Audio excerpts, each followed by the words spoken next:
स्नेहा का सपना था कि उसे कोई बहुत ज्यादा समझदार और स्मार्ट पढ़ा लिखा लड़का मिले, लेकिन कहते हैं ना, जो भाग्य में होता है होता वही है। देख, मैं साफ कह रही हूँ, लड़की के बाप के पास भर भर के पैसा है। अरे एक बार लड़की ने तुझे पसंद कर लिया तो समझ के पैसे की तो नदियां भर जाएंगी, लेकिन फिर भी तेरी प्यास नहीं बुझेगी बेटा।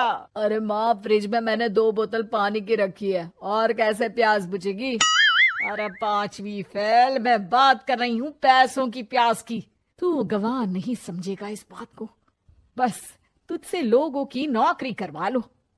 वो क्या है ना आशीष की माँ, वो सीधा है, और जिसे तू लोगों की नौकरी बोल रही है ना, वो आशीष का प्यार है अपने लोगों के लिए, जिनसे वो प्यार करता है या जिनसे जुड़ा हुआ है वो।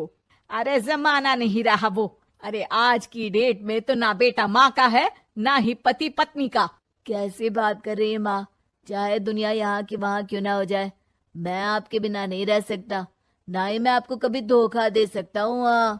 अरे हाँ, ठीक है ठीक है। देख, लड़की को पढ़ा लिखा लड़का चाहिए तो वहाँ चुप रहना।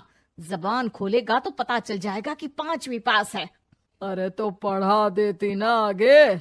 माना सौतेली माँ हो, लेकिन दहेज की लालच तो अपने बेटे जैसी ही रख रही हो। पापा ऐसा मत बोलिए ना माँ को, वो मेरी माँ है, मैं उनसे बहुत प्यार करता हूँ। अच्छा अच्छा बेटा, कुछ नहीं कहता, बस तैयार हो जा, चलते हैं और देखते हैं कि कौन है लड़की और क्या चाहती है। सभी मिलकर लड़की देखने जाते हैं, जहाँ स्नेहा आशीष को देखकर ही इम्प्रेस हो जाती है।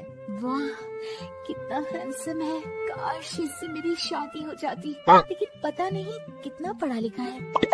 स्नेहा, लड़का बहुत अच्छा है, बेचारी की माँ दूसरी है, लेकिन देख रही है ना, हीरा भी इतना चमकीला नहीं होगा जितना कि ये। स्नेहा को समझ नहीं आता कि वो क्या करे। वो आशीष से मिलती है, उसकी सादगी, उसकी बातें उसे भा जाती है। मैंने नहीं सोचा था कि इतना पढ़ा लिखा लड़का मुझे मिलेगा। मैं शादी करने के लिए तैयार हूँ। और फिर स्नेहा और आशीष की शादी हो जाती है।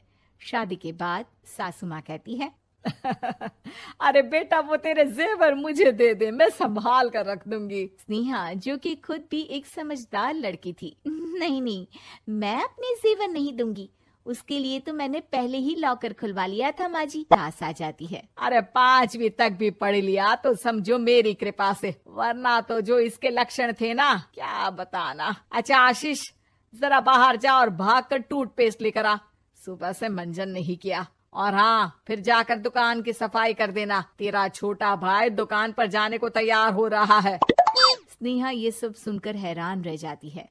वो सोचती है कि आखिर उससे क्या गलती हो गई जो उसके साथ ऐसा हुआ। आशीष स्नेहा के पास जाता है। सुनो, तुमको तो मैंने पहली मुलाकात में ही बताया था कि। स्नेहा आशीष की बात ही नहीं सुनना चाहती है। वो जोर से चिल्लाती है, चुप रहो बिल्कुल, गंवार कहीं के।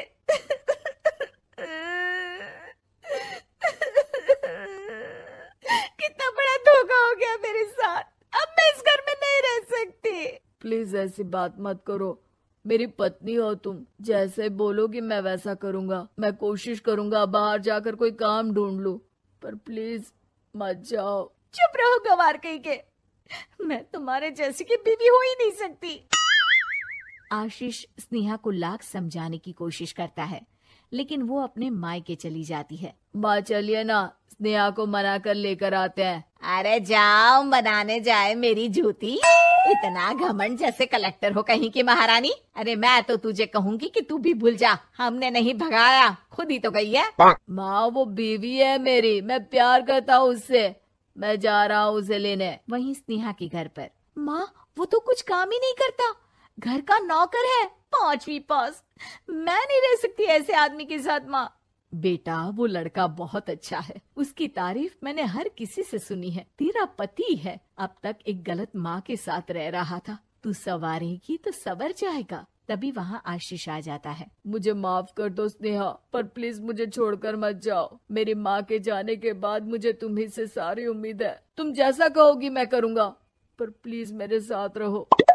सबके समझाने बुझाने के बाद स्नेहा आशीष के साथ घर आ जाती है। आ गई महारानी, अब आई हो और सच्चाई भी पता चल गई है तो थोड़ा तमीज से पति के साथ घर देख, रसोई संभाल और हम सबकी सेवा कर। देखो, मैं अब इस घर में बंटवारा चाहती हूँ। जो मेरे पति का हिस्सा है वो उसे मिले और वो आज से कोई काम नहीं करेंगे। हिस्सा ले लो, लेकिन कमाओगे क्या, खाओगे क्या, धूल मिट्टी? अरे तेरा पति किसी काम का नहीं है, वो तो मेरा बेटा कमा रहा है तो 2 रोटी मिल जाती है इसे। तभी वहाँ स्नेहा के ससुर आ जाते हैं। मैंने एक बंद फैक्ट्री को पहले ही आशीष के नाम कर दिया है और घर के 2 तल्ले में 1 तल्ला ले लो। मैं तो आशीष के पास रहूंगा, वकील थोड़ी देर में आता ही होगा। अरे जाओ जाओ, 2 दिन में भूख से तड़प कर सब वापस आ जाओगे। बढ़िया आई बहू बेटे वाली। फिर क्या था, स्नेहा आशीष के साथ मिलकर बंद फैक्ट्री को खोलती है और मन लगाकर काम करती है। दोनों की मेहनत रंग लाती है और आशीष अपनी मेहनत से एक सफल बिजनेसमैन बन जाता है। लेकिन एक दिन, अरे बहू बेटा आशीष, मुझे माफ कर दो, मैं भी अब तुम लोगों के साथ रहना चाहती हूँ। इस कमबख्त ने तो दुकान का बेड़ा गर्क कर दिया। वो तो आशीष था जो सारा दुकान का काम संभालता था। बेटा, हमारे पास तो अब खाने को भी नहीं बचा। माँ जी, इसे कर्म के फल कहते हैं। खैर, खाना है तो आपको और आपके बेटे को काम करना पड़ेगा, समझी? हे भगवान, अब ये दिन आ गए हैं कि बहू के साथ रहने के लिए मुझे काम करना पड़ेगा। बेटा आशीष, तू ही समझाना अपनी बीवी को। पता है ना मैंने तुझे कितने प्यार से पाला है। हाँ माँ, वो तो ऐसे ही बोल रही है आपको। अरे घर में कामकाज के लिए बहुत सारे नौकर चाकर है, आप आराम से रहिए माँ। स्नेहा आशीष का अच्छा और सरल सच्चा व्यवहार देखकर मन ही मन सोचती है, मेरा पति गवार ही सही, लेकिन दुनिया का सबसे अच्छा इंसान है।